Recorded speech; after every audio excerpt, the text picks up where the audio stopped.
Bases dropped on a wall past Wednesday. Let me back up so I can not cut my head off here for those of you who are watching on Twitch. John here. Wall past Wednesday, which means here at Soccer Down Here, anything's on the table. Anything that you guys want to talk about, and I mean anything, is ready to go. And there are a couple of things to talk about this morning. We'll get into those. We have Atlanta United and Aberdeen. That's later this afternoon at 3 o'clock. You can watch that. Mike and Jason are on the call. Go to the Atlanta United website, and you can see what is going on there. And with Jarrett popping in, we'll go ahead and have that kind of as our opening kickoff, brought to us by our friends at Kickoff Coffee, kickoffcoffeeco.com. There's your QR code right in between me and Jarrett. And I've backed up, I think, sufficiently enough to where I'm not blocking my head with the QR code. But once again, thanks to our friends at Kickoff Coffee. Thanks to all of you who have been starting your mornings with Kickoff Coffee. There's your QR code there. Use the code SoccerDownHere15. You get 15% off your purchase. And they, in turn, take 10% and roll it over into youth initiatives in the youth game. Very, very cool stuff from our friends at Kickoff Coffee, kickoffcoffeeco.com. And, Jared, I was starting off by mentioning that we have soccer this afternoon at the Children's Healthcare of Atlanta training ground. Do tell. Atlanta and Aberdeen, sir. He means Aberdeen as in Scotland, not like Aberdeen, North Carolina. You're right. Like different Aberdeen. Yeah. I mean, look, a lot of folks came from Scotland and ended up in the Carolinas and Eastern Tennessee because they went, this feels familiar. Yes. Can't grow anything on it. Let's just live there. Yes. But yeah, Aberdeen. Why you got to break out Midnight in the Garden, Good and Evil on poor folks from Aberdeen, man? You know what? We've done everything we can to make it feel hospitable because it's 40-something degrees and overcast, and it rained all day yesterday. Yeah. It's pretty windy out this morning where I am. So, yeah, if nothing else, we have taken Atlanta and planted it on the North Sea. You are welcome, Aberdeen. Yes. So they're gonna do their next winter break in like Melbourne, Australia or something, which I think is where Celtic and Rangers are. Yeah, they're gonna be like, no, next winter break we're going somewhere. We're going to a desert. Tri-Cities. We're gonna fear the fur. We're gonna go to the Tri-Cities Otters. Okay. So this is a conversation we had yesterday in the sense of like, what are they doing after the game? Like, well, take them to Magic City. Because why not? Because the odds that you have in Aberdeen, something compared to Magic City, are somewhere between slim and none. Take her to Magic City. Let them live that part of Atlanta. To that point, I don't want to take anyone to Kingsport for safety reasons. Just compare it to the night race at Bristol. I don't want to take anyone to the night race at Bristol for safety reasons. Oh man, like it's the same thing of like back in the day, like you could have told people like we're gonna go to Warped Tour. I'm like, cool, you can go to Warped Tour for the punk rock cultural experience. Doesn't mean I want for safety reasons to be at Lakewood after midnight. Check. Man. Yeah, I'm excited to see how this goes because I'm excited. I don't know what to expect from what we'll see from Aberdeen. It's like Aberdeen is a place, if y'all aren't familiar, that has a pretty rich history with youth development. It wasn't till last year, I think, was the first time in like 40 years they played a game with someone who wasn't from their academy in the game day 18. Like that's just they have a very rich and proud history with kids coming up through their academy, through their first team, and then eventually moving on. So I would expect to see a lot of youth on both sides of it. Good opportunity for the kids to play. Yes. So we're looking forward to that. And once again, 3 o'clock on the Atlanta United. I believe my guess is it's going to be on the website, the Atlanta United, atlutd.com. And you'll have because I think they're bringing in a whole production team for it. So I don't know what the capacity is. So don't expect us to have those answers necessarily. No, keep an ear and an eye out for the broadcast at 3 o'clock, and you'll hear some familiar voices. And it'll be good to see what's going on with Atlanta United and Aberdeen. The free agency eligible player list is out. We can get into that here. We've got actual free agency in the NWSL, which I thought was a pretty cool thing that happened yesterday. NYCFC, I believe, and as far as I know, we're going to have Dylan Butler on at 11 o'clock. And Ricky Ricardo with the heads up that it's on YouTube as well. So, yes, follow along on the YouTubes. And so we'll catch up with Dylan also, but I wanted to talk about the probability, sooner rather than later, maybe, perhaps, that NYCFC is finally going to get their live, work, play. Yeah, this is the thing I'm excited about as well. Because I've seen a lot of the, I'll believe it when I see it. Well, I mean, they've kind of got part of that equation under control now, where you have a plan, you have a foundation, you have a location, you have like a timeline. Like, we're to the point now where, like, yeah, it's going to be a thing, and it's awesome. Good for them. About blanking time. Yeah, I mean, and it's been. We were talking about this last night. Like, it's been a very rough road for them because they've run into roadblocks left and right and center all over the place in the process of getting this stadium set up. So good for them for getting to this point where now you have the potential for a stadium. You have potential for not just that, but an entire, and this is the direction sports stadiums are going anyway, but this whole, sports complex setup where it's going to be, it's going to be, like you said, live, work, and play, like, similar to the Battery, but you can drop it in Queens. So exciting for it. Still, you're looking at 5 more years in Yankee Stadium. But I don't know, man. For me, it hits a little different knowing there is a light at the end of the tunnel. Yes, and that it's not an oncoming train. According to the New York Times, New York officials reached an agreement to build the city's first professional soccer stadium, which will, quote, be the centerpiece of a giant mixed-use development, end quote, in waterfront section of Queens, 25,000 seats, slated to rise on city land by 2027 in the Willets Point neighborhood near Citi Field. Stadium would be the first significant major league sports venue to be built in the city since 2012, set to be the focal point of a 23-acre project, a 250-room hotel, 10 times that in units of housing. City officials said subsidies for the project largely limited to infrastructure improvements at the site and property tax breaks for the stadium. NYCFC, or basically City Football Group, going to pay for the entire construction of the stadium, estimated to cost $780 million. City will lease the land to the soccer team over a 49-year lease. The team will ultimately pay rent of up to $4 million a year and have the option for a 25-year extension. So that's how it's looking right now so far. Probably, maybe, hopefully, perhaps by 2027. But Dylan Butler, and there's talk that it was supposed to be an 11 o'clock press conference or 11 o'clock announcement. And if Dylan Butler is not at the announcement for Dylan Butler Stadium, then hopefully we'll get a chance to talk to Dylan at 10 o'clock about Dylan Butler Stadium. Finally, probably, hopefully, maybe sooner rather than later coming to pass. So we've got that news coming through, and folks are chiming in on that this morning. Emilio, great day for their fans as a native. I'm excited, even though I'm now a carpetbagger. Morning, Sean. Let us all pray it actually happens. I think at this point, yeah, if it doesn't happen, at this point, you're in a situation, I think, where you're talking about like legendarily big lawsuits going down if it doesn't happen. Mm-hmm.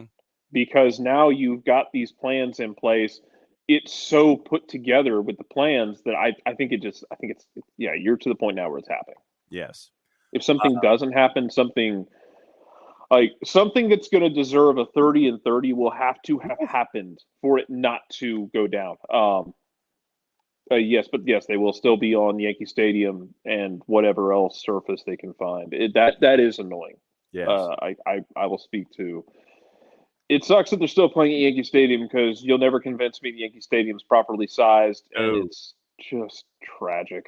But as people like Emilio could speak to this, who's from the area, and Dylan. We talked to Nick about it before because of his friends and family up in New York. It's like, I guess people can't be asked to jump on a train, jump on a different train and make their way out to Jersey to go watch a game. Yeah. But it is where it is, man. Airborne DJ talking about They still get to play on the illegal pitch for 4 seasons. Yeah, Yeah. that sucks. I'm not a fan myself. No. I would prefer them to play on a regulation field that's not a circus. But Yeah. I don't get to make that decision. And maybe they'll jump around again. Play a game at Citi Field, not like the Mets will be using it in October anyway. True. Like, play a game at Rutgers. Remember, we gave the NL Manager of the Year award to the guy who blew a 10-game lead, got swept in the biggest series of the season, and proceeded to damn near get no hit in an elimination game. Yes. It's very cool that Buck Showalter has won a Manager of the Year in 4 different decades. It's also very cool that he spit the bit at the biggest moment. We all thought he had gotten over the Lowell Mets thing. He just powered up that weapon to the maximum. David, of course. Jared choosing Mets violence this morning. But you choose Mets violence every morning. If the Mets choose their own violence every morning. Man, the Mets often they have dug their own grave multiple times, and more impressively, they have dug their own grave in multiple locations and with multiple tools in multiple weathers. Like, at this point, the variety is the spice of life for Mets, because I've known Mets fans growing up, and there's just something about, like, they're just not going to live. They're just not going to live through whatever the hell is always going on in Mets land. Yes. It's a hell of a life. But yeah, you gave Manager of the Year to that man, and God bless him, but he did oversee just an absolute tire fire at the end of the season and then the playoffs. And I'm laughing because the Braves only won 1 playoff game too. Whatever, man. Like, Brian Snitker finished 3rd, I think. Yeah. It's one of those things. Like, it's one of those things. A lot of those votes happen, not unlike we talk about with MLS MVP voting. Whereas, would it have been different if you're factoring in the playoffs, where it's Hani Mukhtar and Sebastian Driussi? Because the MLB vote's probably different if you factor in the playoffs, because Philly's manager's probably getting more votes considering what Philadelphia did once they got into the playoffs. Yeah. But that's not how you factor it in. And Philadelphia backed into the Phillies. Sorry, I should be clarifying. We're as a soccer show. The Union did not back into the playoffs. The Philadelphia Phillies backed into the playoffs because Milwaukee basically refused to take the final playoff spot. So yeah, that's it. They were a classic case of they came in really cold and then proceeded to get hot. Meanwhile, the Philadelphia Union, it kind of stumbled against Atlanta and then got absolutely just trounced by Charlotte. But then they turned it back on and they were fine up until the 126th minute. Somewhere in there, yeah, 128. Somewhere in there. Oh, and that was the other thing that, since you mentioned that, and since it's a Wall Pass Wednesday. Yeah, airborne. Like, yeah, to your point, Rob Thompson, yeah, I mean, if you're just going off regular season, he deserves credit because he took a team that Joe Girardi had functionally broken, but they're not considering playoffs in those instances, that's a question at that point that you need to ask. That's a point where you need to, like, ask them about structuring the vote differently so they actually consider postseason along with regular season. Yep. Since you mentioned, before we dive back into the comments, since you mentioned the 129-35,000th minute goal by Gareth Bale. Yes. If you haven't seen, and it was posted on social media, and I think it was done by Big FOX, the director track for the Bale goal, they posted it. And it gives you a window into those kinds of moments in the truck as to how you're calling something from a producer and you have the director right there next to you and you're trying to figure out best shots and things like that. If you haven't seen it, it's about 45 seconds. And it is they've taken the play-by-play track of John Strong and they've lowered it and they've raised the director-producer track. And so you get to hear and it is one of the most calm production trucks that you could possibly have in a moment like that. I mean, you had a couple of oh my gods, like an oh my god Bale, And that's about it. I'll bring it back tomorrow for the Power Hour and probably screw up my audio, but I'll find that director Please track do. and I'll bring it in tomorrow for the Power Hour. Yeah, And the director tracks are dangerous to run too, man, because you gotta. That's not always fit for broadcast.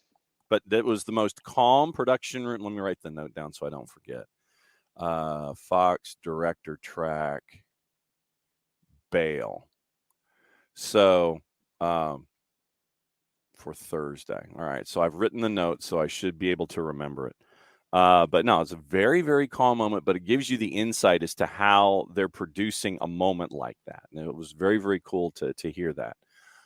So we'll bring that up tomorrow.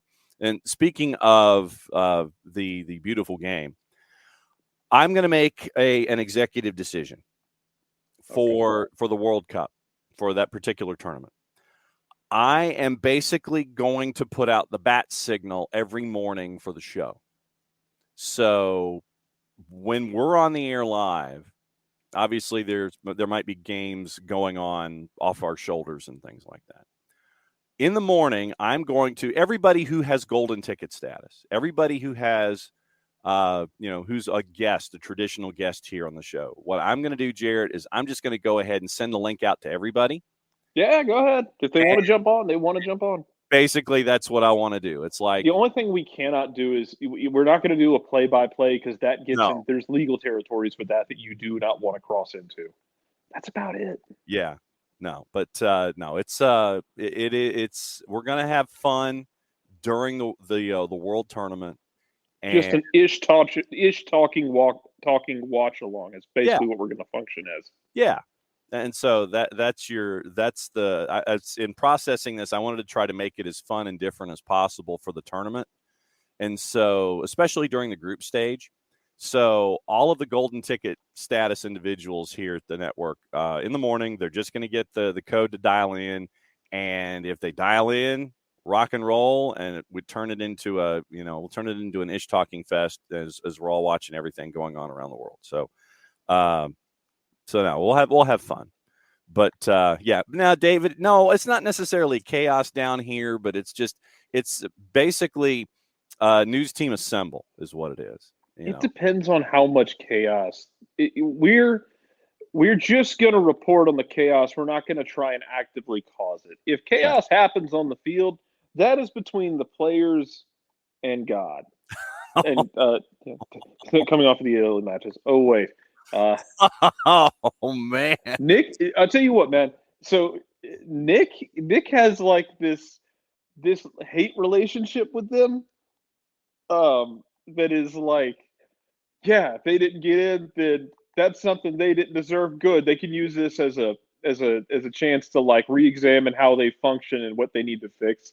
Like Nick will absolutely torment himself and the Italian national team over their performance. Like they didn't get in, then they didn't deserve it. Yes.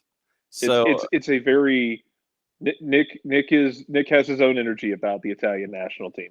Yes. So it's also a very pessimistic energy. Yes.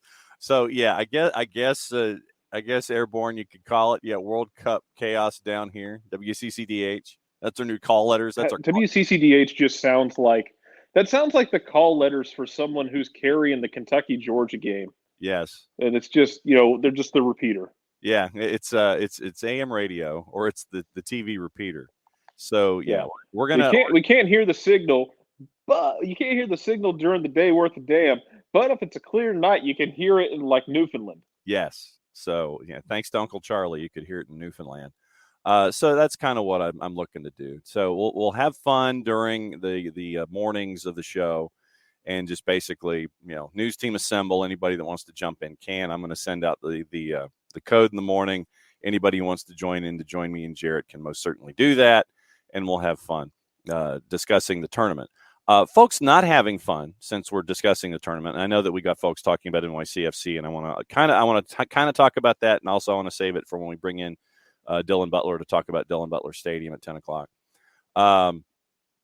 Apparently, we have had our first Fire Festival media run-ins over in the host nation. And I don't know, Jared, if you've seen the video. It was a Danish crew, and they were out in the plaza shooting the nebulous live shot. Golf cart comes behind them, pulls off to the side outside of the shot. And while they're, don't know Airborne, if he's, but remember the thing about, and that's the other part of this, is that on 92.9 The Game, very, very late at night, you've got Atlanta Soccer Tonight with Jason and Jess. So for the two of them to do a quick turn and be back in the morning, because it's going to be on late. It might be on like after a Hawks game. It might be on after the late. We're running it after Chuckery, which, that's you got a detox after Chuckery, after Brown Liquor Hour. Yeah. So it's going to be very, very late nights for Jason and Jess. And remember, with Jason fighting long COVID, the energy that it takes for him to do a show like that. Like I said, if he's it might happen, it might not. We don't want to make any promises. Is where we're at. No. So that's basically it. But yeah, Danish TV crew is in Qatar, and they're shooting their stand-up, and they're live. Golf cart comes behind, and they're basically told to shut it down. And so the reporter, and I'm guessing that this exchange continued on live TV, the reporter was flashing his credentials to the security guy and to, I guess it was to both security personnel, explaining that they could do this. Security personnel was saying, no, you can't. And then the security personnel starts messing with the camera. And like literally they threatened to break the camera on the air. So you had that with the Danish crew. The Qataris eventually apologized for that. And then I want to get this exchange right from Grant Wall. I don't know, Jared, if you saw this or not. Did not see Grant's. Okay, so Grant Wall, and I want to get the terminology down for it. And okay, Emilio, to your point, there's a non-zero chance Qatar's genuinely going to regret hosting this World Cup. Yeah. Which is great, because then maybe it will deter sports washing to that scale. Yeah. So, okay, so here we go. And this is the lead. So if you haven't subscribed to Grant's stuff on Substack, subscribing to that, and there's a whole bunch of other things to subscribe to, and it gets into your mailbox and it keeps you posted. Okay, so here's the lead to football with Grant Wall. And so here's how Grant starts it. I promise I'll get to the USMNT coverage soon below, but my day has had a weird start. I visited the FIFA Broadcast and Media Accreditation Center to pick up my World Cup credential. Everything seemed normal. I got on a line full of international journalists, and I was amused by the slogan on the wall, "Now is all," which reminded me of the slightly bewildering slogan for the 2014 Winter Olympics in Sochi, Russia, "Hot, cool, yours." So I took a picture of it with my phone. Within seconds, a security guard walked over. Quote, "Picture is not allowed, sir." There was nothing posted saying that photos were not to be taken. I looked at him quizzically, but I was just taking a picture of the slogan on the wall. And what he said next was absolutely wild. "Kindly delete it, sir," the guard said. Grant goes, "Seriously?" So, okay. So when you are in another country, mm-hmm. and someone of a official capacity asks you to do something like that, man, just do it. Because, that's not the venue for which you need to decide you're going to be a revolutionary. And I know that's really kind of in some aspects, it can be viewed as bootlicking. It's also viewed as you don't want to cause problems and be detained in a country that is not your own. I promise you. You do not want to give anyone in a country like that a reason to have a problem with you. He continued. I looked at him. He looked at me. We were quiet for a few seconds, and then he walked away. Dear reader, I did not delete that photo, which is posted above as my little World Cup protest. At least the guard didn't physically seize my phone, and he did walk away, so it could have been worse. But is this what we're in for here? Security guards telling people to delete cell phone photos of World Cup slogans.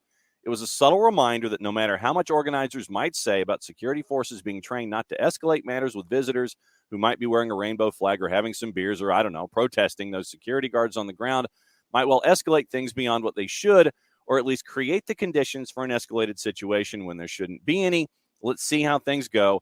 A friend sent me this internal document that contained instructions for security forces, and there are aligned SSOC responses, and it has to do with trainings and a whole bunch of stuff. And so, so that was Grant's run-in with the security forces while he was getting his credential. Yeah, I mean, it's going to be – I don't doubt for 1 second that it's going to be touch and go and weird, and there's going to be problems and there's going to be reports of stuff, and we're going to have to be very careful about how we parse it out, honestly. Like, while not, like, as I say that, I'm not trying to, like, prop up the, any excuses and make the Qatari government look bad. We're just going to have to make sure we, like, vet everything to make sure that, like, you've got these rules in place. A lot of them are going to come across as really dumb rules to us. But if you're taking the risk and going over there, then you are taking it into your own hands that you have to follow those rules they put in place. Mm-hmm. The other option is don't go give them your damn money because they suck. Like, that's also an option, is not giving them your money. Yeah. You could not go.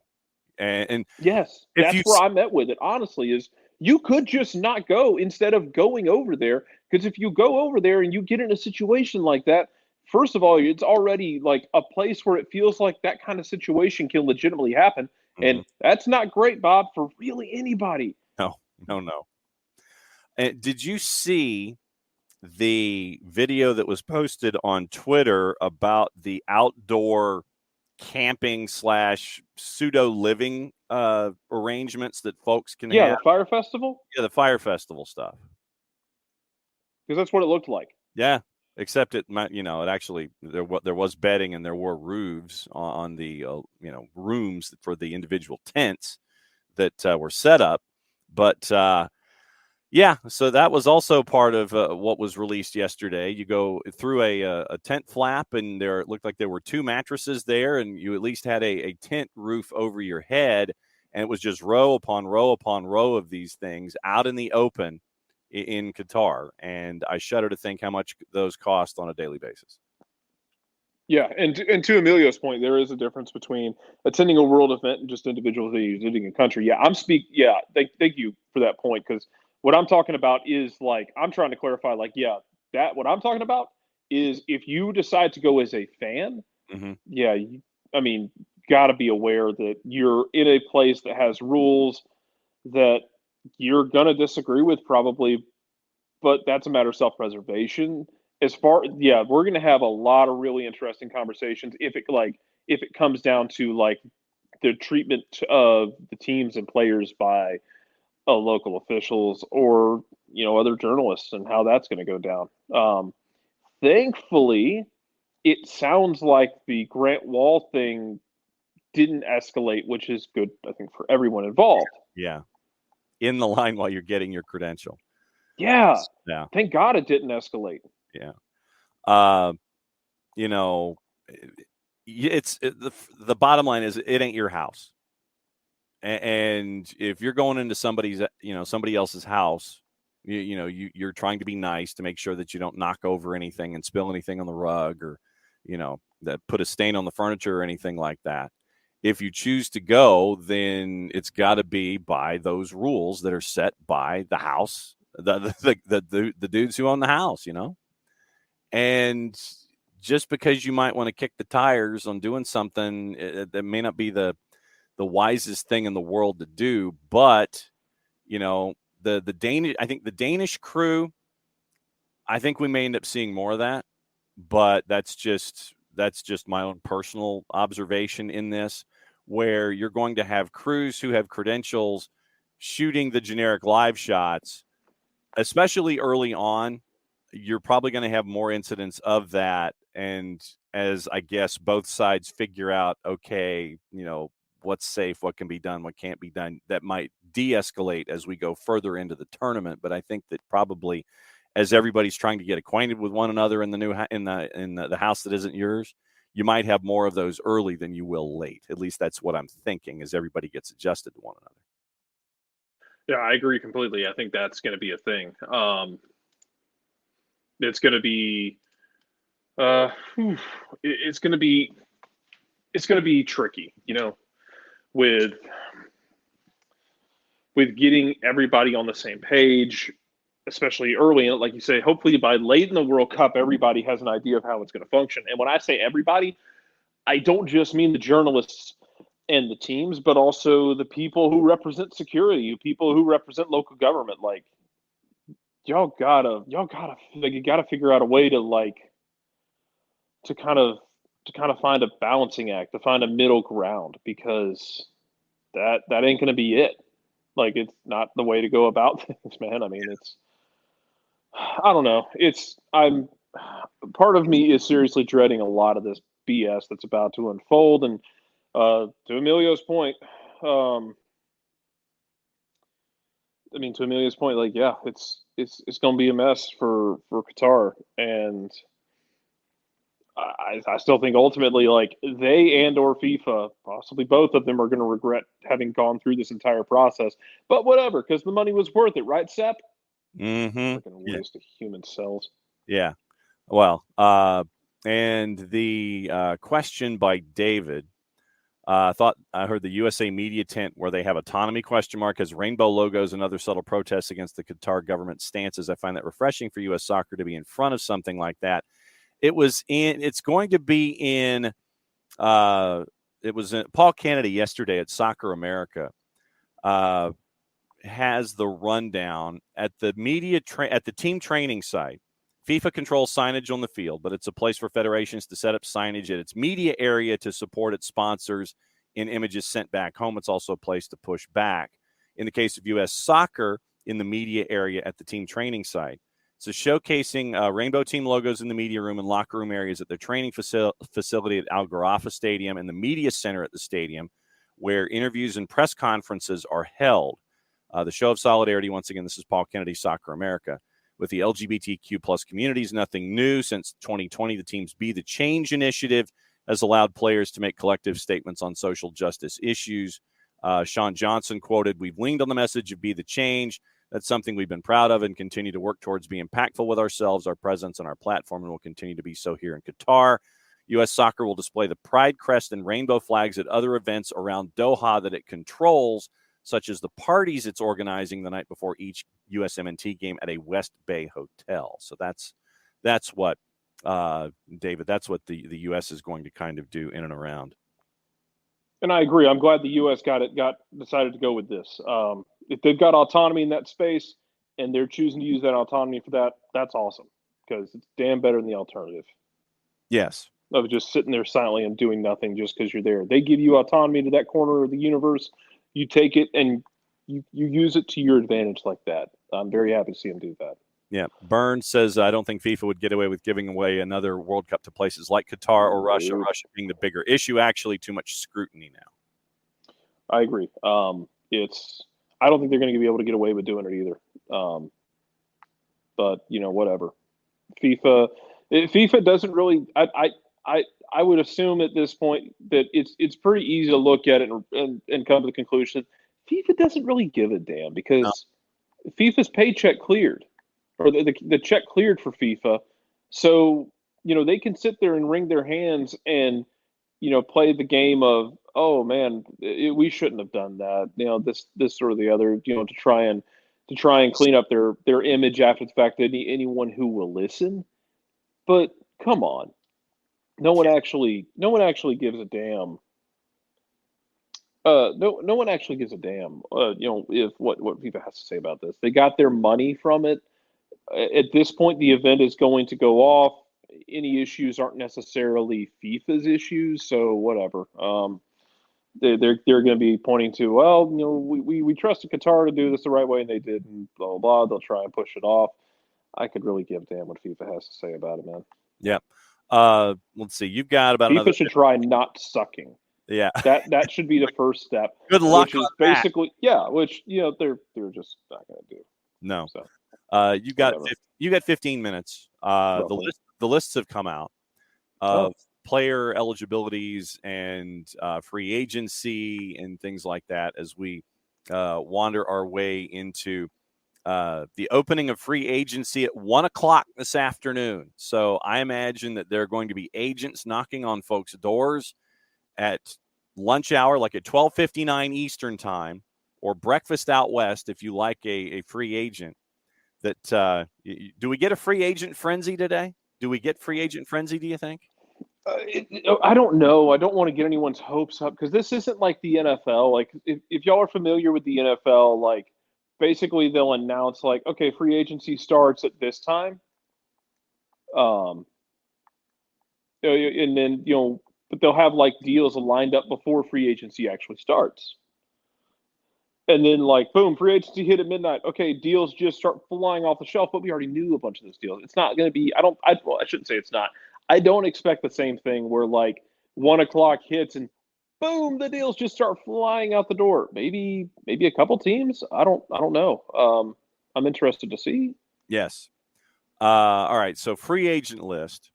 And we have the free agent list. We've got the reentry draft eligible player list, end of year waivers, and that. So there are 3 different lists that we're working with here. But MLS free agents, let's go through some of the greatest hits. For Atlanta, Mikey Ambrose had his option declined. He said his goodbyes on Instagram. Austin, options declined. Felipe, Danny Houston, Andrew Tarbell, if you're looking for a backup keeper. Felipe is part of my heel team 6 philosophy. So, yeah. Again, my philosophy going into 2023, if I have to remake things, is to remake it with as many heels and problem people as I possibly can. So that involves bringing in guys like Felipe, Victor Wanyama. If Richie Larea wants to come back on loan, bring him in. We'll find room for him. I don't care if he plays the same position as Brooks Lennon. Find room for him. I want guys who are just going to start problems. I want habitual line steppers. Yes. I feel like the Harvey Korman line in Blazing Saddles now. Yes. Yeah, we rolled it through the other day, I think. Yes. Yes. Yeah, but I want habitual line steppers. I want heel team 6. Yes. Hashtag heel team 6. Jared started it here, and we'll have the T-shirts ready in the season. Charlotte, Harrison Awful, Jonathan Bornstein for Chicago Fire, Jeff Cameron, Ronald Matarrita for FC Cincinnati. We mentioned Stephen Beitashour, Clint Irwin, Atlanta United legend Clint Irwin, out of contract. Remember that time? Yeah, because remember, Clint Irwin was actually drafted in the expansion draft. Atlanta basically held him for ransom and then eventually gave him back. Yes. And then gave him back to Toronto for some gam. Yes. Drew Moore, Jossie Zardes out of contract in Colorado for somebody looking for something up top. Columbus Crew, Ani Baba, Derek Etienne Jr., Marlon Hairston, Eric Hurtado, Perry Kitchen, who retired, and Pedro Santos. Matt Hedges, club legend Matt Hedges in FC Dallas. DC United, Bill Hamid is out of contract. Ola Kamara is out of contract. John Kempen had his option declined, as did Chris Adoya-Chem and Brad Smith. Houston, Darwin Sorin out of contract. Darwin Quintero, Memo Rodriguez, Zarek Valentin. Houston's got some interesting folks in play. Houston's always got interesting folks in play. Houston's had interesting folks in play for years. I feel like that's just their permanent state of being. Yes. Jovan Jones, Breck Shea from Miami. Sporting Kansas City, Roger Espinoza, Andreu Fontas, Graham Zusi had his option declined. LAFC made their announcements yesterday. Tejas looked like it was a well-worded word salad of, we're going to try to renegotiate and bring him back. Franco Escobar is out of contract, as well as Sebastian Ibiaga. Galaxy, Sasha Klestjen. Jorge Villafana had his option declined, as did Derek Zavaleta. Minnesota, Abu Dunladi had his option declined. O'Neal Fisher, Ja'Cory Hayes, Tyler Miller had his option declined. James Pantemis had his option declined at CF Montreal. That's one to keep an eye on. Revs, Nashville, Brian Meredith, backup keeper, Eric Miller out of contract. The Revs, AJ De La Garza out of contract. Clement Diop had his option declined. Ismail Tajuri-Shradi had his option declined. NYC, Callens, Sean Johnson, Anton Tinnerholm. Tinnerholm is heading back to Europe. We'll ask Dylan about Callens and Sean Johnson, as well as Kyle Duncan and Aaron Long, who are both out of contract with Red Bulls. Tesho and Joe Moutinho in Orlando. Joe Bendick, who will forever be on a poster in Atlanta United lore, out of contract, as well as Corey Burke, who had his option declined. Nick Beasler, Johan Kappelhoff, Marcelo Silva at RSL, Remedi, Shea Salinas, Tommy Thompson, San Jose. Shea Salinas is retiring. Yeah. Seattle Sounders. It's okay, LA Galaxy. He can't hurt you anymore. Yes. Will Bruin, Jimmy Madranda, and Freddie Montero, who had his option declined. My guess is they'll bring Montero back if at a negotiated rate. Auro, Bono, Mavinga, Osorio, Jonathan Osorio out of contract for Toronto FC. And then Vancouver, Cody Cropper. That's one I would not mind. I would happily pick up the phone and call the River Bear and see what numbers he's looking for. Yes.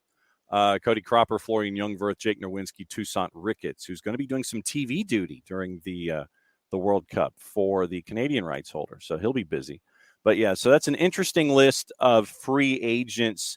There were some names in there that kind of pique your interest if you're looking for folks. So if you would keep your collective eyebrow raised during free agency starting at 1 o'clock, there might be some interesting dudes. There are interesting dudes that are out there. Interesting to see where they go.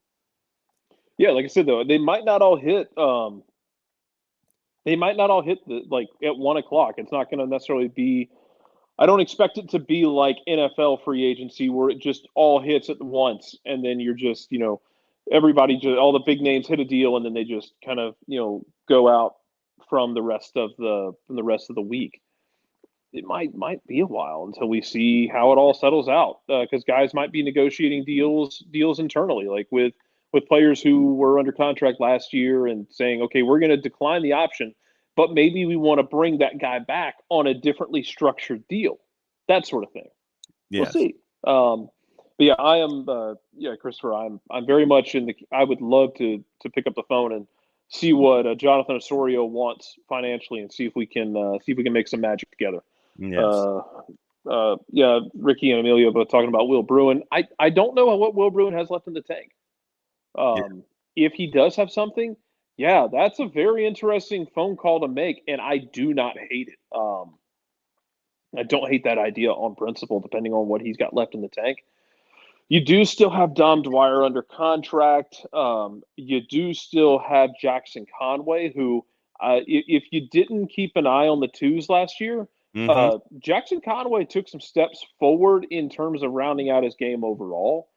Did a lot of that dirty work that we talked about yesterday. Jackson Conway being part of this conversation next year in terms of depth, I don't think it's completely illogical to think about that. But yeah, if you want to go find somebody else and you think Will Bruin's got something, pick up the phone, man. Yeah, I mean, so unless Seattle decides they want to make him a lifer again. Yeah. So there, like I said, there are some names that are out there that are pretty interesting. End of year waivers is Thursday, so we'll talk about that in the Power Hour. Re-entry draft eligible players, stage 1 and stage 2. That's also Thursday, so we'll get into that in the Power Hour. Bart Keeler will join us for his pre-World Cupian kind of stuff, concerns, loves, dislikes, those kinds of things. We'll get into that with Bart as we have him on in the second half hour of the Power Hour tomorrow, which goes from 9:05 to 10:05 before all of the other high school commitments that I have that start at noon and get to stay locked in a studio for most of the afternoon. That's your fault. Yeah, I know. Exactly. One of the other things that I wanted to get into with you before we go was what happened in the NWSL yesterday. And what happened in the NWSL yesterday? We had our first movement of a player on their own in free agency. Kelly O'Hara in the league's first free agency pool. Activity was kind of quiet, but Kelly O'Hara becomes the first player to go from one team to another in the NWSL free agency. Kelly O'Hara is going from Washington to Gotham FC. So we have players declaring free agency in the NWSL, and we have our first move, and it comes in the form of Kelly O'Hara going from Washington to Gotham. So it's another piece of history for the NWSL. And I believe it was Gotham who also got a new executive in the form of a former player. I believe Yes. Ashlyn Harris is Yes. now a part of. Not, I don't think she's necessarily in player acquisition, but Ashlyn Harris She's retired. ambassadorial, I believe. I think Yes, an ambassadorial role. global ambassador Ashlyn Harris. Yes, with Gotham. So I mean, a busy day for them, and a busy day for a former U.S. national team goalkeeper who had been part of the pool for a long damn time. Yeah, and 37, by the way, and retiring at the age of 37. So you look at the free agents that are out there, and so far players they were free agents and they re-signed with their club. But the Kelly O'Hara movement was the first one where you have player going from one team to team two. And there are some interesting names that are out there. Danielle Colaprico in Chicago, Jaylene Daniels, who's out there. Mackenzie Doniak had an option extended, but she stayed with San Diego. Julie Ertz with Angel City. Morgan Gautreau with Chicago. Tobin Heath with OL Reign. You have, I'm trying to see who else is out there. Denise O'Sullivan is a free agent right now with North Carolina. Megan Rapinoe with Reign. Caitlin Rowland with Courage. Desiree Scott, Abby Smith with Portland. You got Erica Timrack in Orlando, Marta with Orlando, and McCall Zerboni with Gotham. But just how much movement do we see now that we've got our first one with Kelly O'Hara? How much free agent movement do we see within the NWSL? I mean, maybe a fair amount, and I'm fine with it if y'all want to do this. Like, have some movement in it. Like, create some parity with the whole damn thing. Yeah. Why not? Can't imagine a reason why not. Yeah. So, like I said, it was an interesting piece of movement yesterday inside the league and inside the NWSL. So, an interesting piece of history involving Kelly O'Hara. Everybody's mentioned Will Bruin, Jonathan Osorio, Dane Brecken-Shea. Burned said that he remembered Jason once suggesting Atlanta should pick up Darwin Sorin as a veteran backup six who'd be cheap. He wouldn't mind that. Would Darwin Sorin, I think he would be a part of your heel team six, wouldn't he? Yeah, he would. Ozzy has to stay and be part of it, too, to Airborne's question. Yes. Any word on the progress rehab of Ozzy? I mean, I haven't heard anything good or bad, so I'm assuming it's one of those things. I think that, when it's quiet, we're just assuming that it's just going along on schedule. Yeah. So I think that's where you're at right now with him. It's going along on schedule, and you're expecting him to be part of the picture next year.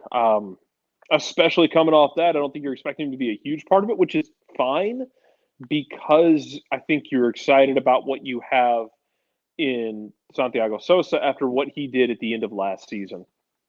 So hopefully, you're able to build on that with Sosa, and you can use Ozzy to help be a leader on the field late in games, that sort of thing.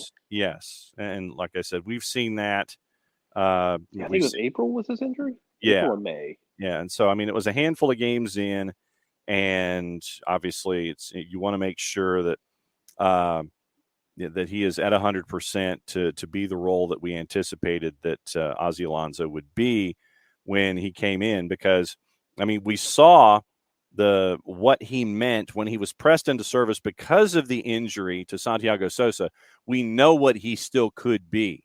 It was surprising. I mean, he had to be pushed into that role of being 90-minute, but you saw the kind of sandpaper and six that Gonzalo Pineda was looking for back there. It's just it was in a starting role as opposed to coming in for that final 20 or 30 minutes, being the closer. If Santiago Sosa runs his butt off for 60 or 70 minutes, then you have Ozzy come in, close the door, and you go out of there with full points. And so, I think it was after the fifth match. It was in the fifth match. Why do I want to say it was in Colorado? That's what sticks into my head. Colorado was the second match of the year, so it wouldn't have been that. So I want to say it was somewhere out west, or was it at Mercedes-Benz? I can't remember. But you saw the difference in the club with Ozzy as a six and what he meant as a starter. And I know that you're just looking to have him come in for that final 20 or 30 minutes and have. You might have him spot start. I mean, you might want to you might have games where you want, 2 sixes. Yes. You might have games where you want to do a little something different, maybe change stuff up.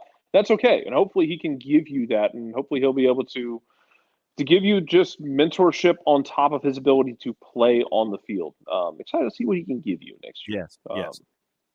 Yeah, I mean, because that might be his last ride theoretically. Like, we don't know for sure, but if you told me that next year is Ozzy's last ride, then I believe it. Unless he wanted to like do the ceremonial once he's done, he signs a 1-day deal with Seattle to retire there because that feels appropriate. Yeah, for him. it does. So that's kind of where we are with our free agents and free agent frenzy that starts at 1:00. And once again, remember, reentry and waivers is tomorrow. That is tomorrow afternoon.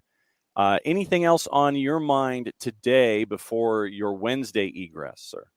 No, not really. Other than World Cup start Sunday, and I don't expect anything crazy with 1 p.m. free agency. Maybe some moves. Like, I don't want to sit here and say that nothing's going to happen, but like, don't. I wouldn't just sit there at 1:00 refreshing, expecting like groundbreaking, life changing news. Also, 3:00 on YouTube. Atlanta United taking on Aberdeen. I would expect a lot of the kids to play, and if you were able to keep up with the twos last year, you might recognize some of the names that play. And if you watched them, even over the last 2 years, maybe some of the guys who didn't really factor in last year get to factor into this one, and we'll see. Because remember, you still have MLS Next Pro going on for Atlanta United. That's going to involve a lot of those kids. So excited to see what it looks like. Yep. And so we'll have the full rundown of that in the first half hour of the Thursday Power Hour tomorrow.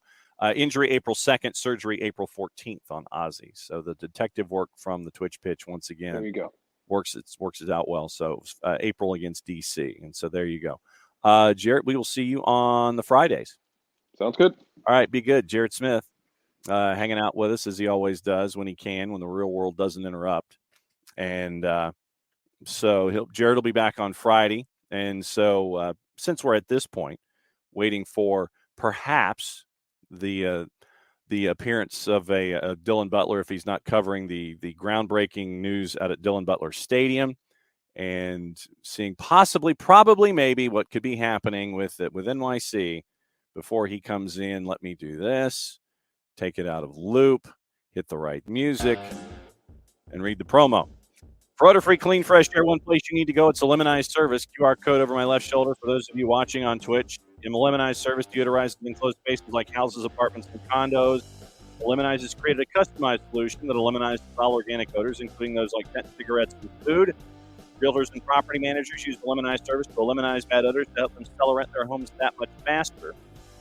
Turnkey process makes it easy to work with said realtors and property managers. Kind of the environment offering a green way to get rid of odors without any kind of toxic residue whatsoever. Different than Febreze or our favorite masking agents that we have either under the sink or above us in the cupboard, because when you reach under the sink or above you in the cupboard, then you spray it in the air. It's a masking agent. That's why they call it that. You're just masking the odor. You are not attacking the issue like our friends in Lemonized Service do, all the way down to the molecule with their proven scientific formula. Pricing very, very easy, either by the cubic foot or parts per million, to come up with a price that's affordable for you. Offering results in 24 hours or less. You want to have questions answered, frequently asked or otherwise, one place that you need to go, it's the website, lemonize.com. But do us a favor, and this is where I pick up my pen, and /Atlanta after the .com, so they know what part of the world that you are addressing them from, so they can help you attack your odors and they know your geography. So your full homework assignment, ELIMINIZE.com/Atlanta, lemonize.com/Atlanta. Lemonize Service, proud sponsors of everything SDH for odor-free, clean, fresh air. That was a bit abrupt. And that was even more abrupt. So, okay. And music's done for another day. Promo's done for another day. On the network, yesterday, posted an interview that we did with the Senior Director of Business Operations up at Huntsville City, Chad Emerson. And Chad was part of Visit Huntsville before he took on the new responsibilities of the MLS Next Pro franchise for Nashville City. And we had a good 15 minutes with Chad kind of breaking things down about the unveiling of the crest, the unveiling of what the crowd was like there for the announcement, and the renovations of Joe Davis Stadium, and how that's going to look, and really the expectation level, integration with Nashville SC. So it was a good conversation that we had with Chad Emerson, breaking everything down when it comes to Huntsville City FC and what it's going to be like for them working into MLS Next Pro. So that was a good conversation. Once again, you can get caught back up on the USL Championship with San Antonio FC and their win.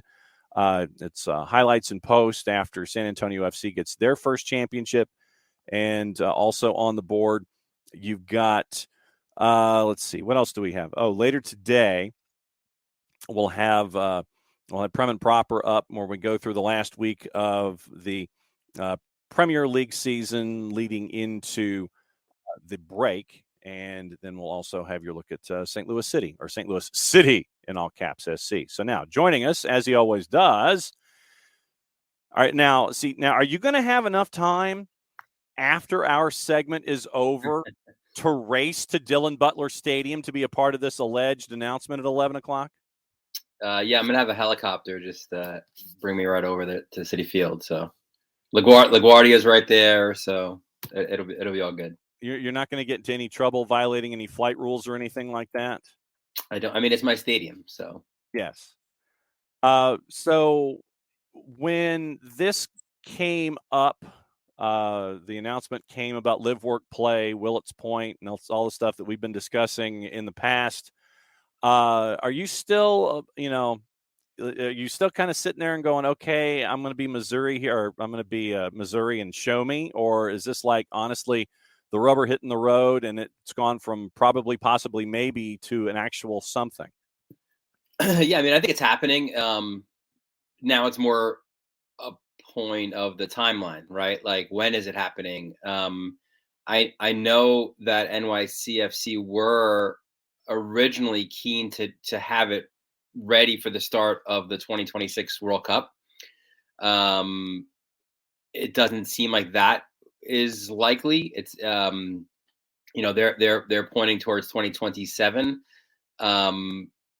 You just hope after such a long wait for the fans that there isn't more of whether it's red tape or construction issues. I mean, the fact that they're reportedly picking up the entire tab, I think helps, right? So you don't need to get that money earmarked from some government agency, like you've got it, right? So maybe that also would potentially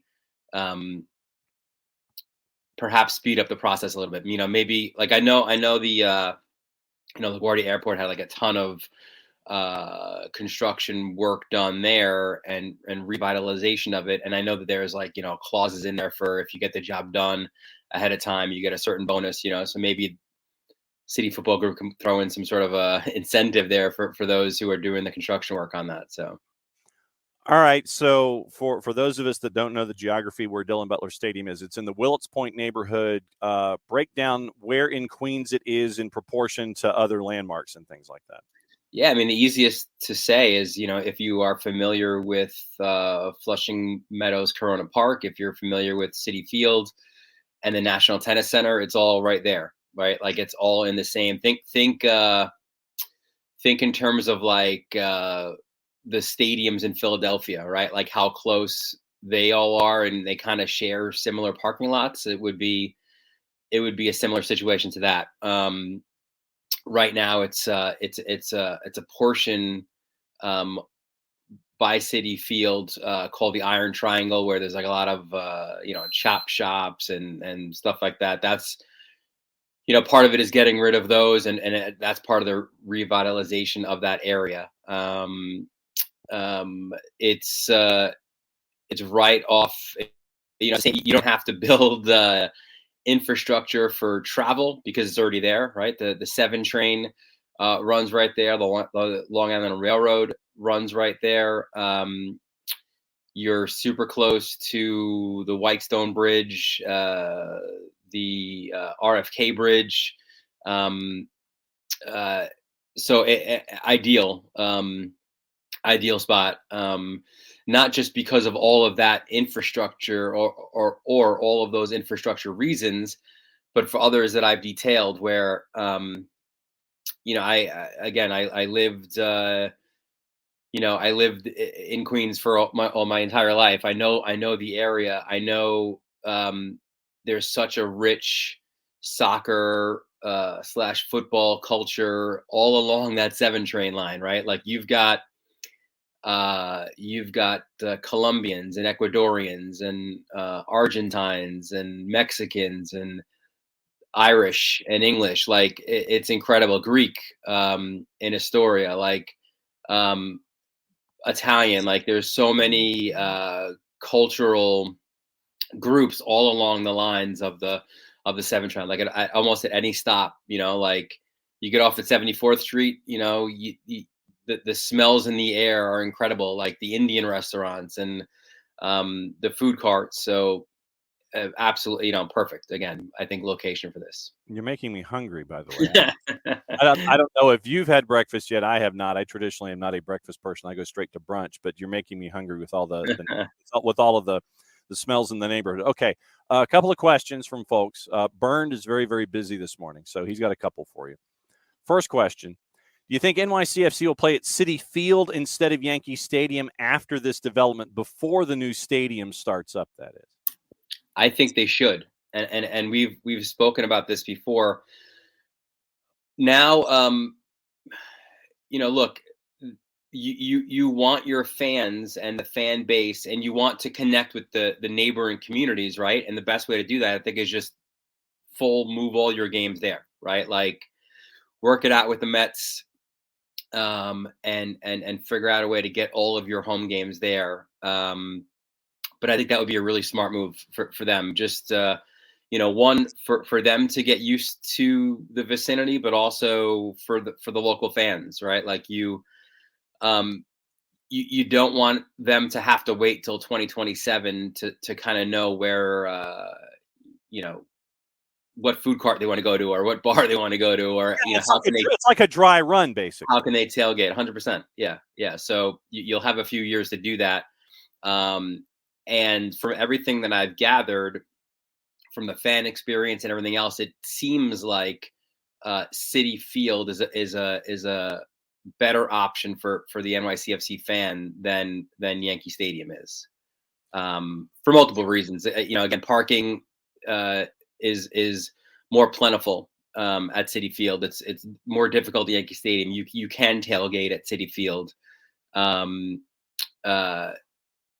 think the Long Island fan, or even other borough fans, I think it's sometimes easier, I think, to get over to Queens than it is necessarily to get up to the Bronx. Second question from Byrne as a follow-up. Do you think Citigroup will buy out the Yankees portion? Byrne, bring in all the great questions. I think they should. What was the why bring in the Yankees initially, right? It's the stadium and it's the network. Mm-hmm. You're likely, or again, we just detailed, you probably shouldn't play at that stadium anymore, and you don't have the network right now, the whole Apple deal and all the local networks. So there is, to me, no reason. And the other part of it too with the Yankees, I think, was, they just went through a stadium build as well, right? Like, so they were believed to have had all the, those political connections and all those ways to work it out in New York City, how to get a stadium built. So that, almost in a consulting sense, that they were going to help Citi Football Group. That didn't work either. So I think I don't see any value for the Yankees to continue to have a portion of the ownership. And again, Citi Football Group prints money. So I don't think, that will be an issue for them. But I think, yes, the long answer of it is they should buy out the Yankees. Because you're looking at $780, I think, was the number that was being posted. $780 extra large for the whole live, work, play thing. 250 room hotel, 10 times that for apartment/condo living that I guess they think they'll make back. So 2,500 units for living, 250 for a hotel. I think it was that same number of acres, roughly somewhere between 250 and 300 acres that you're looking to develop there for Dillon Butler Stadium when it comes to the 4. And wow, will those stadium rights be? You got to recover some of that money. So well, yeah, and you know, when you're in this right now, this is what and we're seeing it on the lower in the lower divisions a lot, where the lower division teams understand that this is what's going to keep the facility viable over a full 12-month period. It's the full live, work, play thing. In USL League One, we're seeing it in Chattanooga with the development there. We're seeing it in Statesboro, Georgia, with the USL League One champs. They're building their live, work, play philosophy, and their facilities being there brought to the fore. Lexington is doing that kind of a thing, and so now you're seeing a larger scale version of that. So City Football Group understands the idea to keep something viable for a full 12 months. You've got to keep Dillon Butler Stadium occupied, and if it's folks that are shopping, folks that are eating, folks that are living there, you're going to keep all the attention there all year round. Yeah, no, 100%. And to a lesser extent, that was part of the whole plan with the Red Bulls when they moved to Harrison, and that's continuing still to this day, where you're seeing, living spaces and the restaurants opening up and things of that nature, and that the PATH station being made new. So a lot of it's happening there as well. Columbus is right, similar situation there too. Mm-hmm. So you're seeing what's going on. Burned once again bringing the fire this morning. His money's on Etihad Stadium. Oh yeah, 100%. That is the leader at the clubhouse. There is no doubt about it.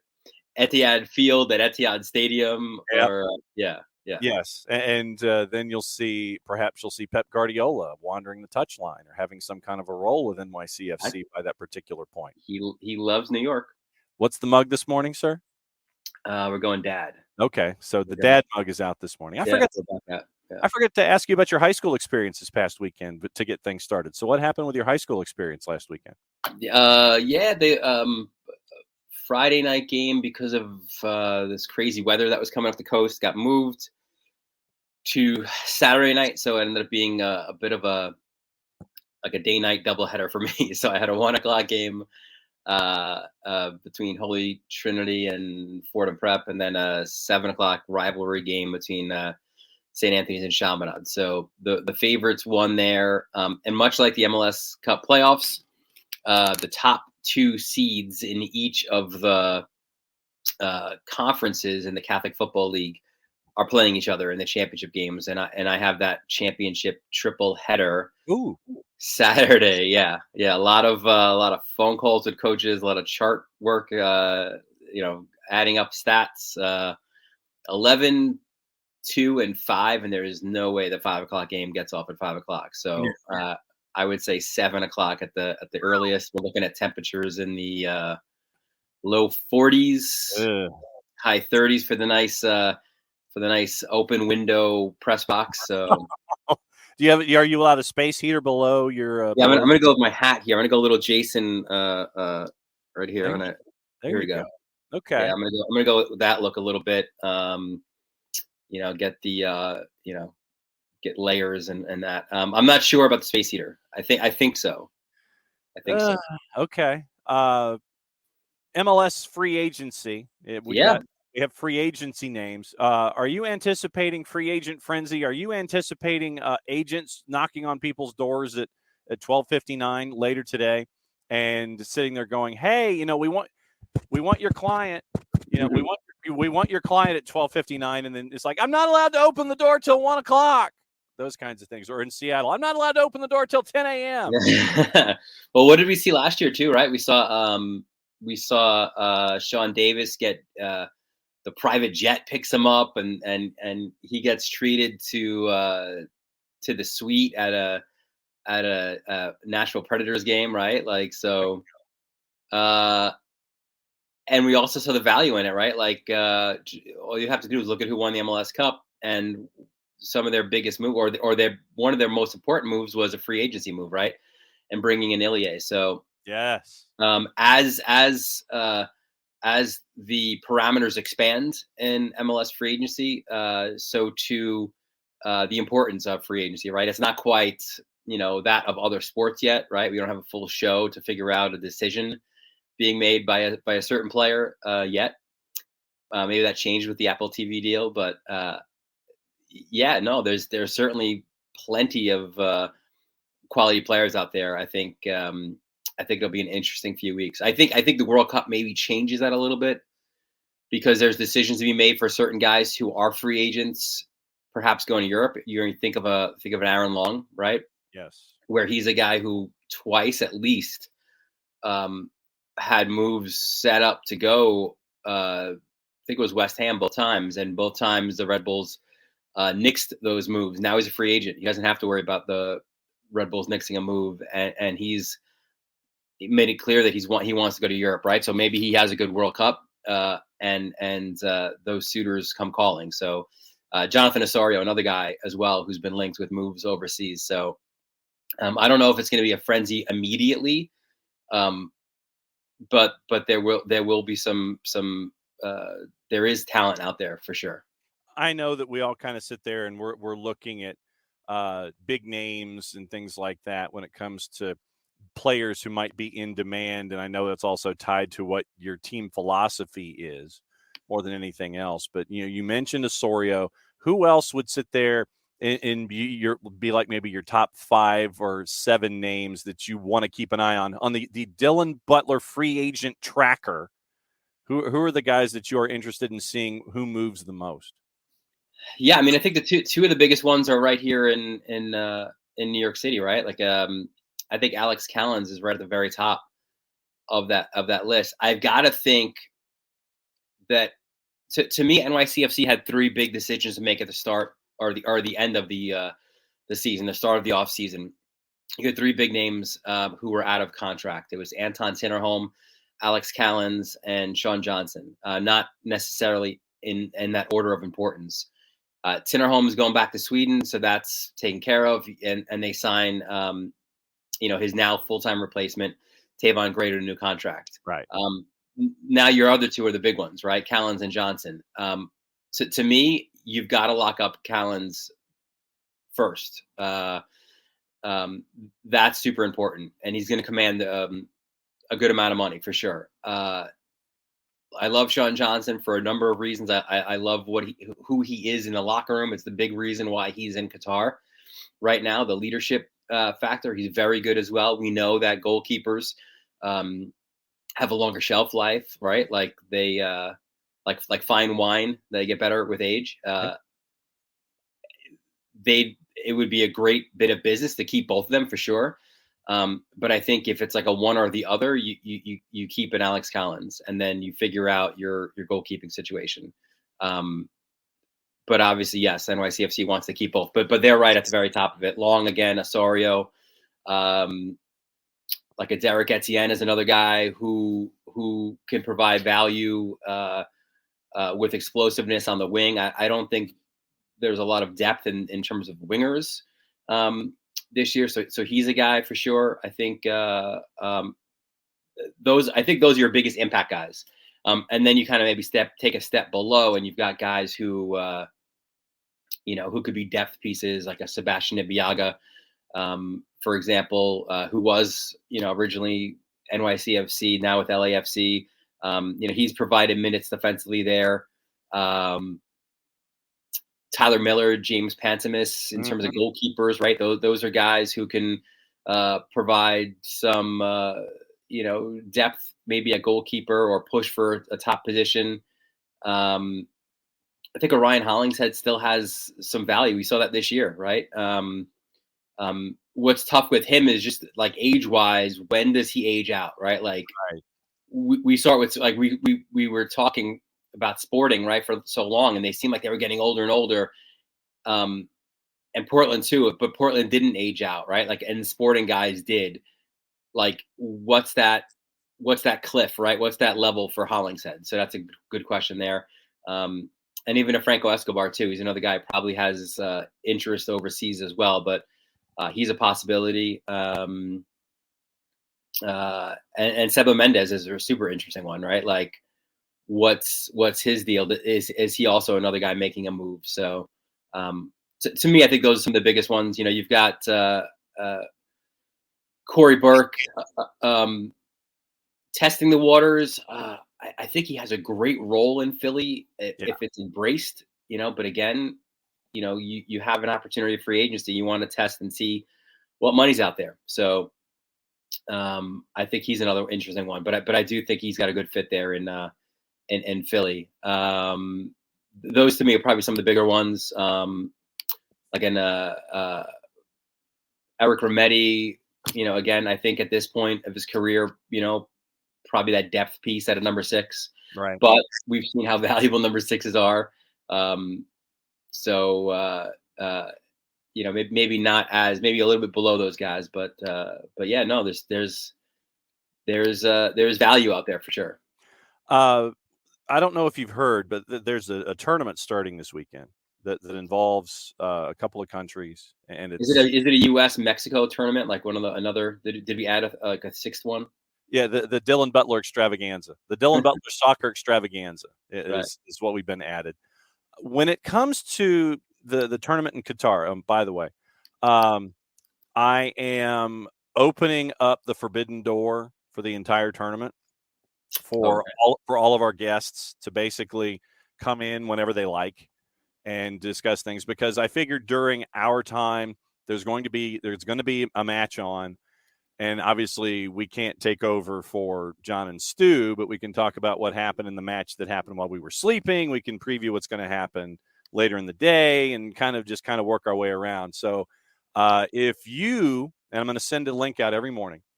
So if you want to come in at another time in and around and apart from your normal Wednesday visit, the forbidden door is open. So you can come in at any time during the tournament just to kind of sit there, say hi. It could be 5 minutes, could be 30 seconds, could be whatever. So I'm letting you know right now. Yeah, I appreciate that. You're going to be getting an invite in your mailbox every morning, and you'll be like, no, I don't want to put up with Nelson this morning. So no. But when it comes to this tournament in and of itself, where the U.S. is concerned, let me ask it 2 ways. Yep. What are you the most optimistic about where the U.S. is concerned? And then what troubles you the most about where the U.S. is concerned? Optimistic. I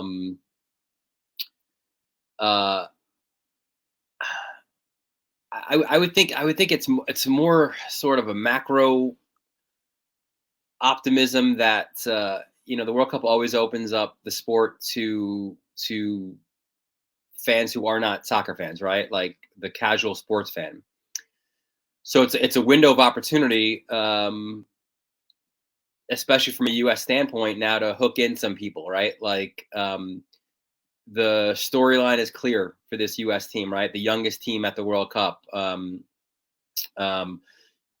These are guys who play in the best leagues, and now this competition is coming to our shores in 4 years. So it's my optimism is for a good showing, or maybe it's more of a hope, I guess, but it is for a positive showing from a very young American team that then springboards the talk for in 4 years' time, right? To do that, clearly you've got to get out of the group.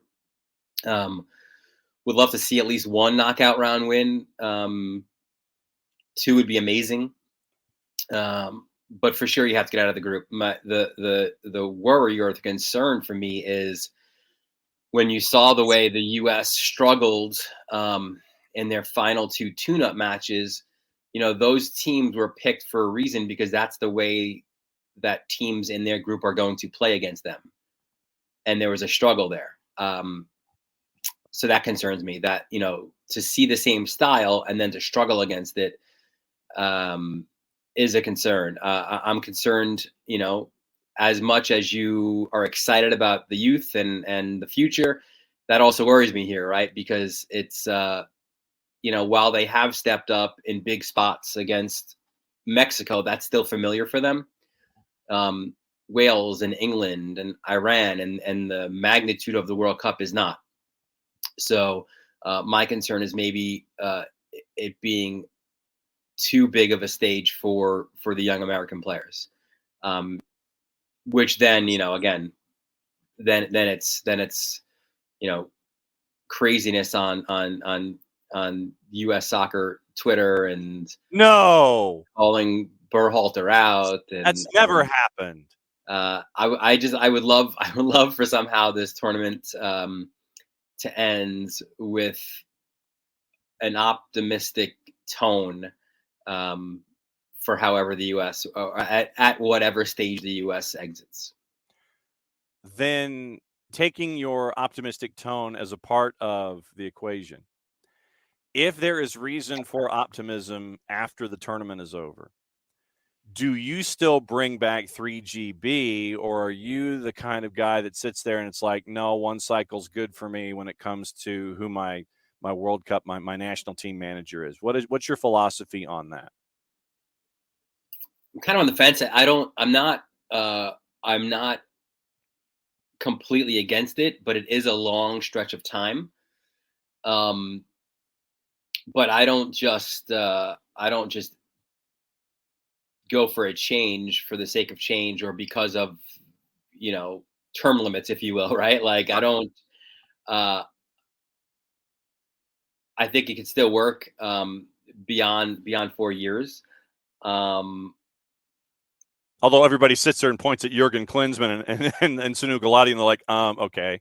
For sure. Yeah, no. And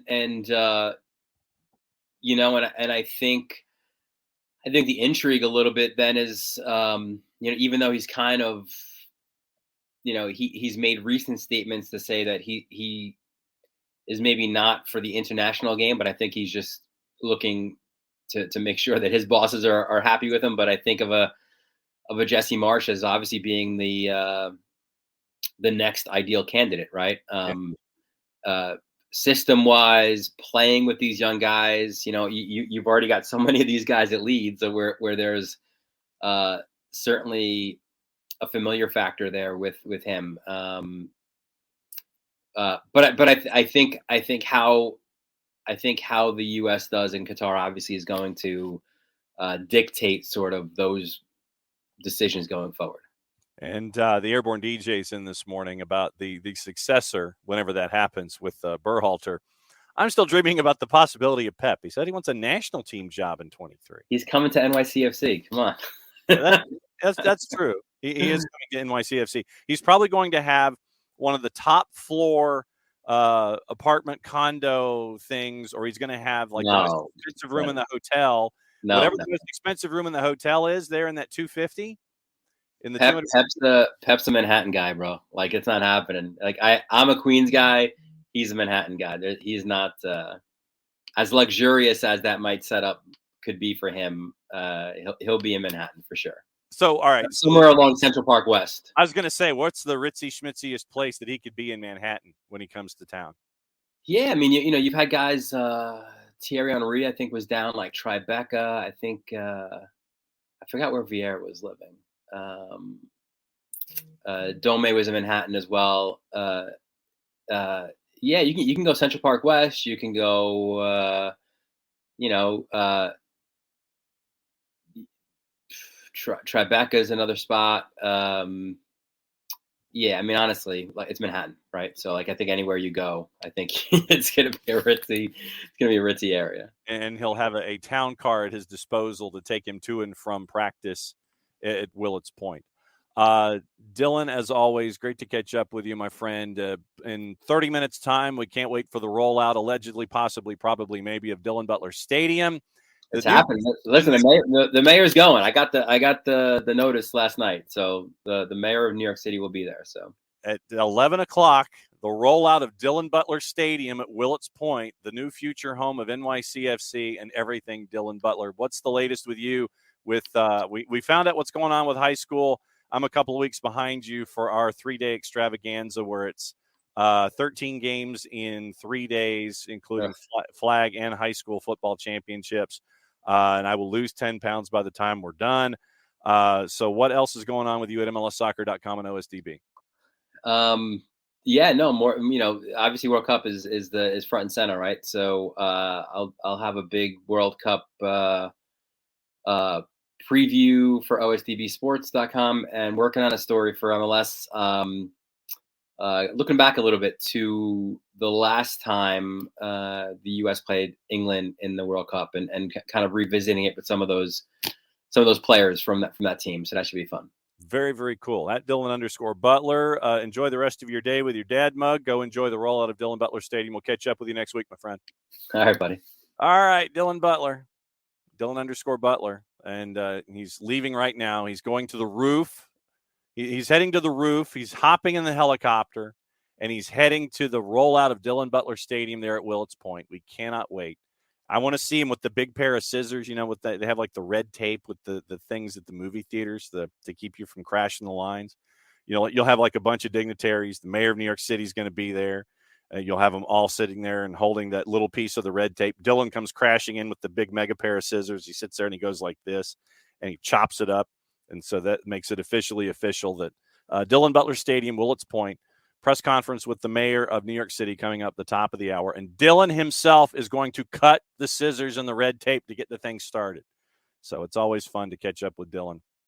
And so hopefully Dylan will be able to bring the dad mug and crash the party for the World Cup as well. In addition to his Wednesdays with Dylan at 10, I'm extending the invite to all of our normal guests to come in and kind of hang out and talk about what's going on for the World Cup. Looks like we might have Poppy Miller joining us next week from CBS Sports and the Serie A coverage. So we're getting that squared away as well. So it'll be good to catch up with Poppy and find out what's going on with her takes on the World Cup and what we've seen so far, what we've seen from her from Serie A. And so all of the guests, I'm just going to open up the forbidden door and we'll have fun kind of talking about the World Cup, pseudo watch-along format, and just kind of commenting as we go for the next month. And so it'll be fun in the morning shows as we go. So continuing the discussion about the new national team manager, Airborne goes, with an ego like his, imagine the legacy he could create for himself to take the men's national team to a World Cup final in 26 when it's here. Bring it. I mean, hey, I'll be a fan. Burned. Cool to watch Pep and MLS. Messi in 23, Pep in 27. So we'll get that. And then obviously Tom says, NYC, it's not a national team job. Hoping he wins Champions League this year to make it more likely. Yes. So that's a lot of that discussion. Once again, free agency kicking in at 1 o'clock for Major League Soccer. And so we'll keep an eye on all of that. Thanks to all of you guys for all of your comments this morning when it comes to national team stuff with Major League Soccer free agency, all those kinds of things. Getting into, so we mentioned the free agency list. Let's get into gossip, rumor, and innuendo. And that way we can talk about player movement, even though most of these players are heading toward Qatar and getting ready to play for their national teams. Manchester United, Daily Mirror. So once again, take this 6-letter word paper at your own peril. Planning on replacing Portugal forward Cristiano Ronaldo with Mbappe. Why not? Yeah, let's just throw monopoly money at the whole thing. Let's just throw names out there.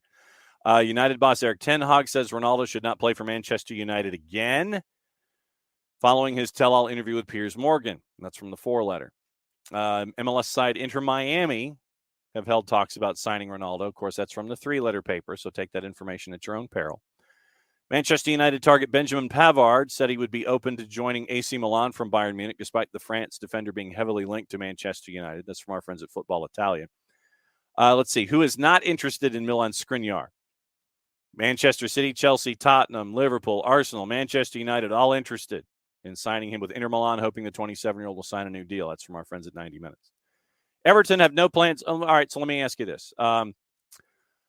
Airborne DJ, I present this next element to you as a part of this. Everton have no plans to sack manager Frank Lampard during the World Cup break and intend to give him time to turn their season around. That's from our friends at Football Insider. So let me get into the in-depth discussion. It is registered as an exclusive by Wayne Veazey.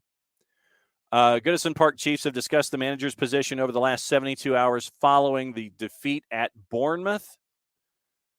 And Tuesday morning, the Everton hierarchy have even discussed the possibility of a sensational swoop for Marcelo Bielsa.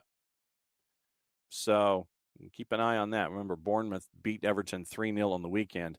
But the club have instead decided to hold firm and stick by Lampard after the World Cup break. Position has been under growing scrutiny following a poor run of form, which has left Everton just 1 point above the relegation zone. Fans were embroiled with angry exchanges with Lampard and Everton players at the final whistle on Saturday to increase the pressure on the Chelsea former boss. However, once again, Football Insider 24/7 says Everton are set to keep faith with Lampard for now as they believe he can steer them away from relegation this season. They've lost 7 of 15, including 3 in their last 5. Remember, he joined last January, managed to avert relegation in the final weeks of the season. Crazy scenes at Goodison Park. It was very, very cool to see. Led his side to 10 points from a possible 15 in their last 5 to avoid the drop. Struggled to take Everton to the next level despite receiving a reported backing of almost £70 million in the summer window. The Toffees have already been dumped out of League Cup, face Wolves when they return on Boxing Day. So that's your Everton notes. So, Tom, let's see, all the way down to the end. Chopped and changed managers so much in recent years, we need some stability. I agree. So we'll see what happens there. Also on the board for our gossip, which I just decided to delete the page, and so I have to resurrect the silly thing. All right, so back to today's gossip. Eden Hazard says he could leave Real Madrid at the end of the season despite having another year left on his deal. That's from Marca. Napoli sporting director Christian Gentoli says defender Kim Min-jae has a release clause in his contract valid for 15 days in July. 26-year-old South Korean international has been linked to Manchester United. That's from our friends at Corriere dello Sport. Barca president Joan Laporta says that they will not be able to sign any players in January as things stand. That's from Football España. Manchester City could make a move for Toni Kroos, but Real Madrid are hopeful that he will renew his contract at Real Madrid. That's from Sport. Leicester, Everton, Brighton, all interested in signing Lens and France goalkeeper Bryce Samba. Liverpool former England youth international midfielder Fabio Carvalho has quit Portugal's under-21 by text message. That's from the 6-letter paper. So take the information at your own peril. West Ham have told manager David Moyes his job is safe for now after his side lost their 9th game of the season on Saturday. That's from our friends at 90 Minutes. And Brighton are interested in Shakhtar Donetsk and Ukraine central midfielder Mykola Matvienko. That's from our friends at Sky. Different managers, same results, Tom continues. So it seems it's more the crap players that have been bought. Although we did buy a bunch of new players this summer, look better at first, but falling off, it's a disaster. So obviously the relegation fight is something that we'll be keeping an eye on in the Premier League and the January window, because remember, Boxing Day kicks everything back in, and then the January window opens up less than a week later. So you've got Boxing Day madness. Then you've got the January window opening up, and then the sprint to try to grab folks from there. So let's take a peek at the other papers. Gary Cahill's going to announce his retirement from professional football at the age of 36. So let's see. Do we have papers? Here we go. Once again, this is now mainly the British papers. The Times. Once again, Eric Ten Hag does not want Cristiano Ronaldo to play for Manchester United again, with club chiefs agreeing that the team are better without him. We read you the stats a couple days ago, where the points per game, the goals allowed, goals scored, all favoring Manchester United getting more points on the board with Cristiano Ronaldo, OCR 37, not being on the pitch than being on the pitch. Ryan Reynolds hailed Wales in the country's native language as he was given an award in New York for championing Wrexham Football Club. And allegations that twin brothers were subjected to racial abuse during matches in the junior leagues are being investigated by the Scottish FA. Daily Mirror. Cristiano Ronaldo has given Piers Morgan's son the boots he scored in his final Manchester United goals in as more bombshells continue to emerge. I think the interview itself is supposed to come out in its entirety Thursday and Friday. I, for one, will not be watching because I don't care. Phil Foden has revealed how he is desperate to fire England to World Cup glory in Qatar to put his Euros heartbreak behind him. Gareth Southgate has set up his own support line to Harry Maguire in the build-up to the World Cup. A psychic alpaca, yes, you heard that right, a psychic alpaca has predicted England will qualify for the World Cup knockout stages despite losing to Iran in their opener, but Wales will not make it out of the group. Psychic and alpaca were two words that I did not anticipate hearing back to back. Okay, Daily Star. England's footballers could get the right hump with their World Cup hotel thanks to a pair of camels grunting through the night outside. The only thing missing there was the rim shot. Daily Telegraph. Manchester United considering tearing up CR37's contract in the January window as long as he does not demand a payoff for the remainder of the deal. Newcastle United's owners will not gamble to chase a Champions League place this winter, despite recently congratulating manager Eddie Howe for a brilliant start to the season.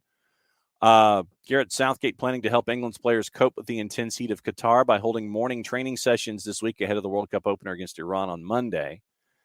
And let's see, Daily Express, Liverpool, already in close contact with Jude Bellingham's camp, remain very optimistic. Them and about 9 other clubs about completing a blockbuster deal for the midfielder in 2023.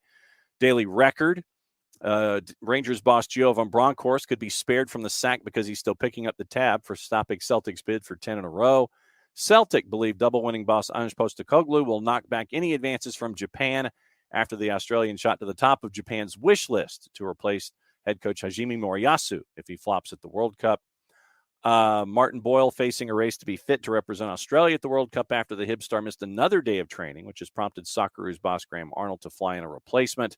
Rangers have been dealt a further blow after Fashion Sakala was forced to withdraw from the Zambia squad through injury.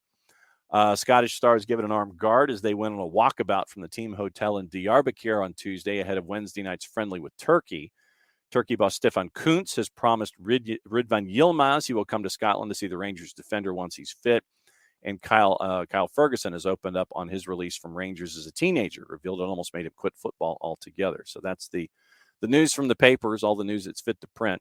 Let's get into anything involving soccer on television, if it exists today. We've got some friendlies going on right now on 2 to NA.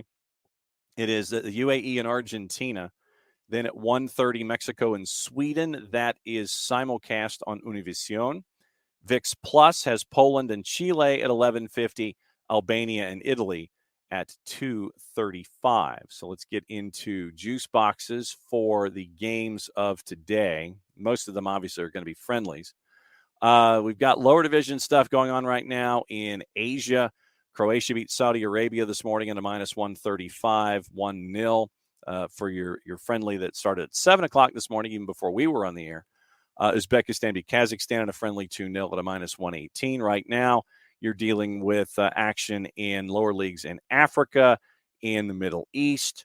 You have some U19, U20, U21 friendlies going on. And UAE and Argentina started 12 minutes ago. They are goalless in the 13th minute. Ivory Coast and Burundi's a friendly at 11 o'clock if you're so inclined to find a VPN at -278. Baltic Cup going on at noon. Your world friendlies at noon include Czech Republic, a big favorite, hosting the Faroe Islands. Germany, a large favorite on the road at Oman. Poland, a +123 hosting Chile. Turkey, a +114 hosting Scotland. Moldova, a +142 hosting Azerbaijan. Andorra, a big underdog against Austria at a -1250. Kosovo is -104 as they go up against Armenia at noon.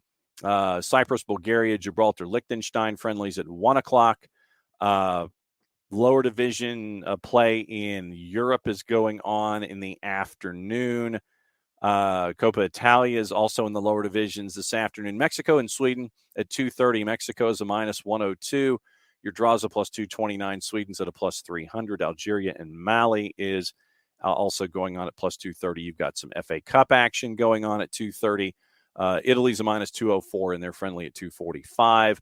Takes you into other Copas, other lower divisions in Central and South America this afternoon. Colo Colo and Betis actually have a friendly going on. Betis is a plus 127 at Colo Colo. Liga Nacional in South America, Peru, Paraguay at 8 o'clock. Peru is a plus 100, right on the number. Paraguay is a plus 296. Your draw is a plus 214. Nicaragua and El Salvador is at 9 o'clock. El Salvador is a plus 134. Nicaragua is a plus 196. So that's your action for today. And juice boxes if you really want to do stuff on international friendlies. Back to Tom and Everton. If we're in the relegation zone, say late February, I'm not sure how you don't make a change. It appears some are saying ride or die with Frank, even if that means we go down. I'm not sure we ever get back if that happens. To give you an idea, Tom, about teams that were relegated and are having, and this is from the Premier League down to say the championship, just to get things started. Right now, teams that have been in the Premier League that are now in the championship, current standings here at the international break.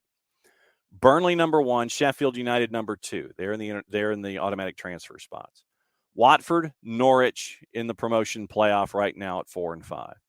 QPR, they're in this gaggle of folks that are tied at 31 points. They're behind on goal difference. Swansea is 8th. Coventry, we haven't seen them in forever. Jess's Reading is at 29 points. They're in 12th. Birmingham, haven't seen them in a while, in 13th. Middlesbrough, haven't seen them in a while, in 14th. Sunderland finally made their way back up to the championship after going down as far as League One and struggling in a year in League Two. They're 15th. Stoke is 17th. Cardiff is 19th. Hull is 20th. West Brom fired their manager, as Steve Bruce, I think, and they're 23rd. Wigan and Huddersfield and Blackpool are right now. They're all in the relegation zone right now. So if you lose your Premier League status, sometimes it's going to take you a long time to get back into the Premier League. And so let's go even into League One and League Two and see if there's some familiar faces there. Derby County right now 6th in League One after what happened last year with Wayne Rooney doing all the work that he did. Still relegated because of all the points deductions. 6th right now in League One. Bolton is in 7th in League One. Wickham is 10th in League One. And I think that pretty much does that. Let's see if anybody really has fallen off the edge and has gone into League Two. Lower divisions in England, they're still going to be continuing outside of the championship. So if you're really looking for action, they'll be available this weekend. Looks like no one currently is in League Two, so it's all the way down to League One for some folks. So that's what you're staring at. No, did not mention this yet, Bern. That is true. Bayer Leverkusen playing a friendly at St. Louis City today, and so St. Louis City, this will be great for them to have this day. And they're calling it Heartland versus Deutschland. City versus BO4, 7 o'clock tonight. So it's 8 o'clock. It's 8 o'clock Eastern time. So it's City 2, technically, going up against Bayer Leverkusen. It's available on ESPN Plus. So it is a big day. Yes, the good news is that Wrexham are in second, only 1 point out right now. But yeah, Burned on ESPN Plus. Big day for St. Louis City, and I hope they get 22,000. I hope the place is packed. And for the record, if the schedule comes out and Atlanta United is in City Park next season, I'm going because I want to see what it's like there. I want to see that whole experience. And thanks to John T. Edge and True South, I'm probably going to go fishing for sandwiches and having those for a lot of meals while I'm there, especially on the hill. But 22,000 tonight, and if they don't play. If they don't play Nelly, if they don't play Country Grammar as their celebration song or as their walkout song, then something is seriously wrong. ESPN Plus, City Park, 8 o'clock. So big day in the history of St. Louis City SC as City 2 goes up against Bayer Leverkusen there in St. Louis. So, yeah, really looking forward to that tonight. And, so Burned, like I said, I'm going by what City is saying on their their Twitter feed, 8:05 Central Time or 8:05 Eastern Time, 7:05 Central. At City Park, streamed live on ESPN Plus. So I'm going by Roman Berkey arms folded, looking authoritative, ready to go. So 8:05 Eastern time tonight. So 8 o'clock, we can dial up ESPN Plus and see a historic moment as City 2 takes on Bayer Leverkusen at City Park. Really looking forward to that. Let's see. I'm trying to see if there's anything else going on before we go. I think we're good to go. So tomorrow, once again, thanks to Dylan Butler, thanks to Jared Smith, and thanks to y'all who make the show every single day what it is. So 4 days away from the tournament, and I know there's the least amount of buzz on this world tournament that we're getting right now for a bunch of different reasons. We've covered them here, but no, I want to try to make the morning show fun with games going on around the world for the World Cup tournament. And so hopefully we can get in all of our guests that we traditionally have in. They can just kind of drop by and just kind of turn it into like a continual conversation and just have some fun with it. So that's the plan anyway. We'll see how many drop by in addition to their normal slots. But yeah, just an open casting call for all of our golden ticket folks, all of our traditional guests that come by to hang out with all of us on a daily basis. So we'll be back at it tomorrow, 9:05 Power Hour. And we'll go over everything today. And we'll talk a little Atlanta United and talk about the Atlanta United and Aberdeen, which will be on YouTube at 3 o'clock as well. So it'll be interesting to see the younger players going for Atlanta United, going up against Aberdeen, as Aberdeen came here thinking it was going to be warmer weather, but it's just more like home.